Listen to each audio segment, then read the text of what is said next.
Welcome to another one with the A330 at Tokoroa. This might not be one of my better ideas. I don't know. And yeah, so usual thing. Don't make long videos, but this leg of the Highway 1 road trip is a bigger distance, so I needed a faster plane. And oh, shut up, will you?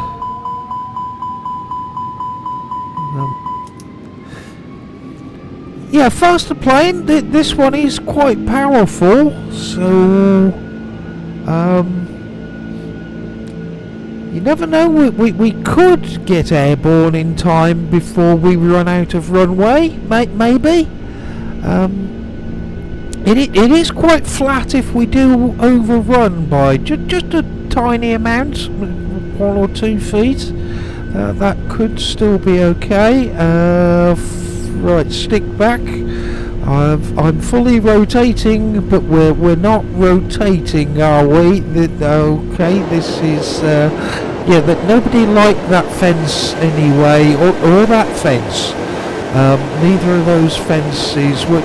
I've been told they were thinking of replacing those fences, so I have helped in the removal and taking down of some of the old fence sections. Anyway, we're flying now. We are aviating, and all things considered, I think that went well.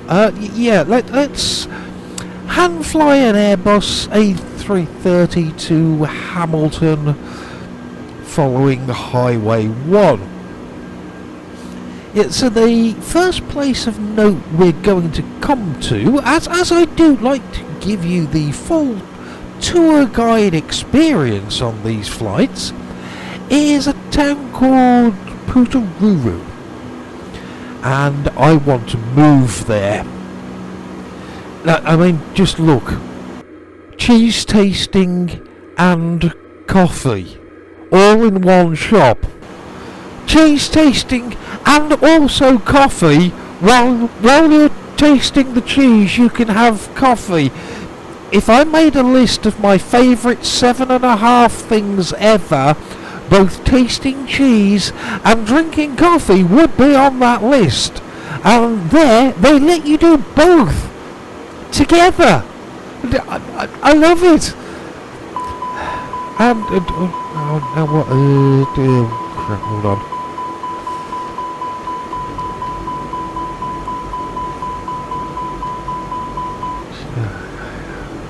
Right. Yeah. So also in the town, there's a bakery called Bella Payne, which looks very interesting. In a Google review by Jason Hagen, he recommends the brisket pie, and at least some of that is going to be all over my shirt if I ever had one of those. But yes, it does look good. Other customers who left a review said it was a great place as well.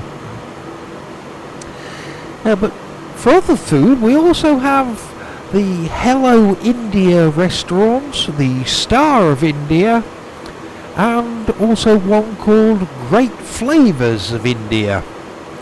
And they're all really close together.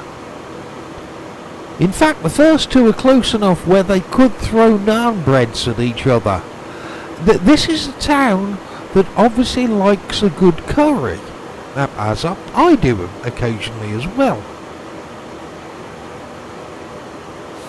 The most intriguing of all is Nina Dakun Thai Massage. And in a review written by somebody called Ty Blackburn, they said, amazing massage therapist, highly qualified in many facets, but by far my favourite is her Thai massage. So you're saying that you're pleased that somebody knew how to give a Thai massage in a place called Dakun Thai Massage, but no, not going to pick that one apart. I'm more interested in the phrase highly qualified in many facets. So does Nina DeCoon have a doctorate in astrophysics, a qualified dentist, and can also drive a forklift truck? I'm intrigued as to what many facets actually is. Although, to be honest, with my own interest, I'd be quite up for a massage which included a discussion if Nina thinks that string theory is as much bollocks as I think it is, but yeah, to ease your muscles and relax you and learn something at the same time. It sounds like a great combination, to be honest. Clearly not as good of a combination as cheese tasting and coffee, but you know, still. Wonder if Nina is a qualified cheesemaker as well. You know what, if I ever get back to New Zealand, I'm having a full week in Putaruru. This just sounds my kind of place. They may even get a fantasy airport at some point, just so I can go there and explain as well.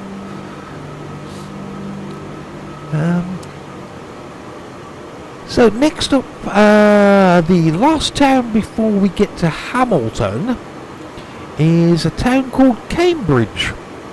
It seems to have a few small guest house, bed and breakfast kind of places you can stay at, with names such as the Cambridge Retreat, Tui Glade, the Cosy Corner, and also one called 2 Harrison Close, which is factual, I suppose. It is house number 2, and indeed it is located on Harrison Close, which you would expect for a place called 2 Harrison Close. Can't fault it for that. Yeah, that bit's good. But maybe a slightly better name could help with bookings. Something like the only half an hour's drive from that cheese and coffee place in Putaruru guest house. Something like that maybe. Yeah, make it sound a bit more interesting. Don't know, I've never run a guest house, so yeah, well, it's down there somewhere. That's Cambridge, by the way, just on the left. Never been to that Cambridge, but I have spent some time in the Cambridge in the UK. A company I was working for, we built a big new incinerator at the hospital there, to incinerate rubbish and stuff.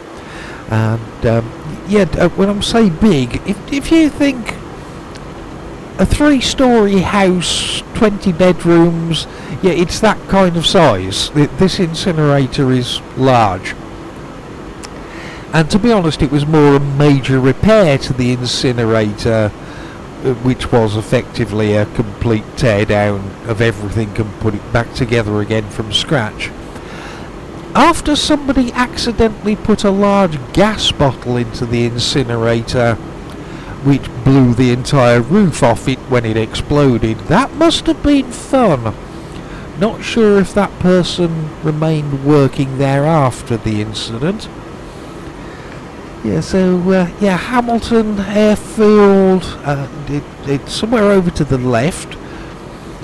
I've been hand flying all the way so far, so we'll carry on and do the same for landing too. Must admit it's been quite a docile and easy plane to fly so far, so fingers crossed. We'll carry on up the side of the city, then do a U-turn and come back to the runway. That gives us a little bit more space to slow down, try and get myself stabilised, although I am using the word stabilised in its loosest possible sense. Hand flying shut up. That's probably not going to be the last warning or alarm bell we're going to hear, but never mind. Flying a large airliner which I never fly, so have no knowledge of. Yeah, but we'll see how it goes. We've got some flap. Speed brakes seem to be getting the speed down nicely, which is good. I'll try and make a turn back. Make the turn back towards the airfield. Yeah, we're looking okay, I think.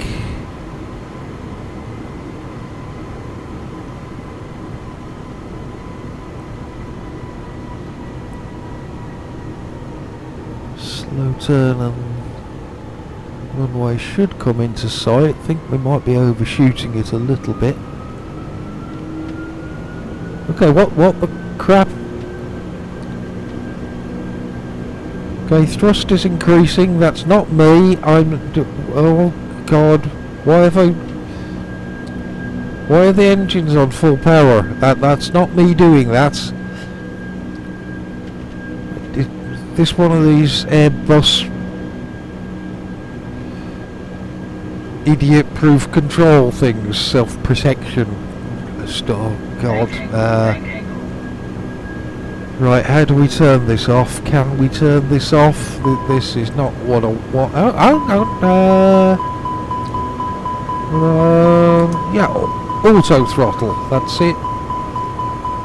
Yeah, that. That's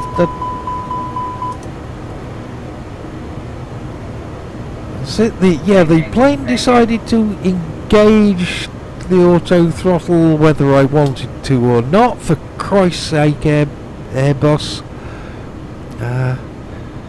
Yeah. Okay, that gained us a bit of speed and altitude, which I didn't really want, but I think we might still be okay. Just need to try and get back on our centre line again.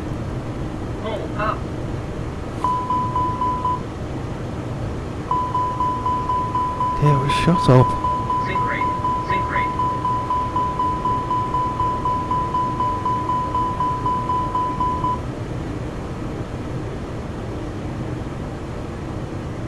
Okay, right, runway ahead. We're doing.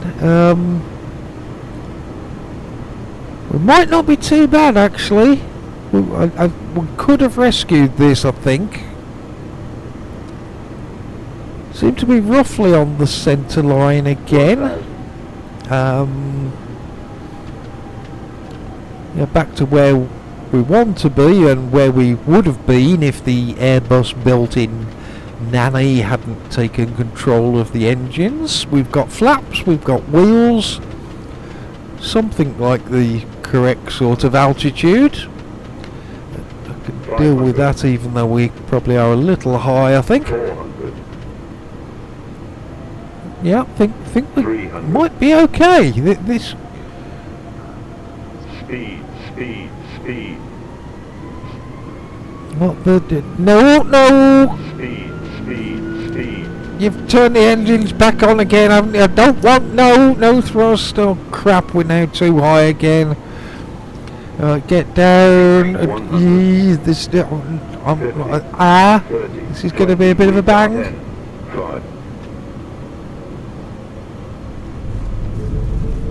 Or maybe not. Reversers, everything, brakes, and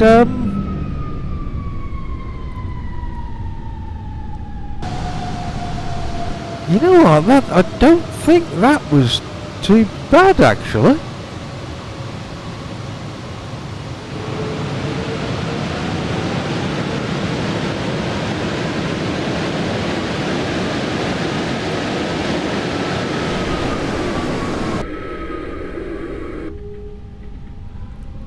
You know what? I'm going to take that. We were on the centre line. We stopped, and in spite of going to war with the fucking stupid auto throttles in an Airbus, yeah, I'm sure that's not the worst A330 touchdown there's ever been. Yeah, I'm going to say I'm happy enough with that one. Yeah, we'll just go and park here. And that will do. Cool. Yeah, Yeah, so next leg of the Highway 1 road trip complete, and we have made it still basically in one piece to Hamilton.